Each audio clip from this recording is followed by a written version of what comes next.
สบายดีทุกคนมื้อนี้ออกตลาดแต่เช้าเนาะตลาดนัดบ้านทะโพก็เลยพากันเลาะไปแล้วไปเห็นลูกกบพอดีตัวเองก็คิดอยากลูกกบคิดอยากมุกกับเขาวอะนะตอนเช้าเขาวฮ้อนๆน่ะก็เลยซื้อมากองหนึ่ง30,000เพิ่นขายแต่ว่าลูกกบยามนี้เจ้าก็จะไปเอาในสิได้เนาะทุกเจ้ามันส่งหายาก ดี30,000ก็บ่ได้หลายหั้นก็บ่ตีเขาเจ้าเพราะว่ามันส่งหายากยามนี้เนาะ30,000เอามามุกคิดอยากแบบว่ามุกบ่ายข้าวตอนเช้าร้อนๆน่ะนะความคิดนะ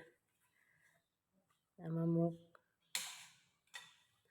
ก็สิหลังจากเอามาแล้วก็มาล้างแล้วก็ใส่เครื่องมีหัวสิไข่ใบขี้หูดใบผักขะแยงแล้วก็ตำบักเผ็ดใส่บ่ฮู้ว่าหมู่มุกอันใดเนาะตำบักเผ็ดใส่แป้งนัวใส่ปลาแดกหน่อยหนึ่ง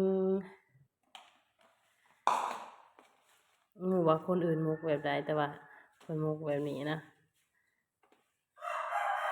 ซึ่งเป็นเมนูโปรดอีกเมนูหนึ่งเด้นี่กินได้ตลอดถ้าว่ามีหั้นนะว่ามักกินเป็นคนมักกินลูกกบอยู่แล้วคิดฮอดยามนายามฝนตกใหม่หาสอนแถวไหนานะหลายเด้แถวนา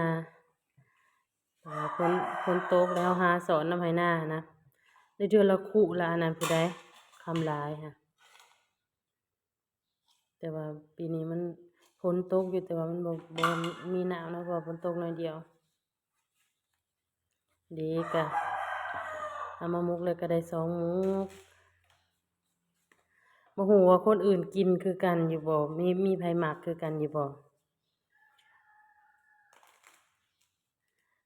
ข้อยแม่นกินได้เรื่อยๆนะเมนูนี้ถือว่าเป็นเมนูข้าวเบิดติบอีกก็ว่าได้เพราะเป็นคนมักกินหมองข้าว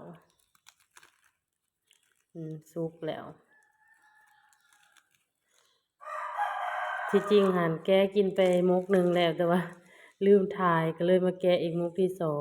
2เด้หน้าตามันหลังจากสุกแล้วก็แนวแซ่บอยู่ใดเด้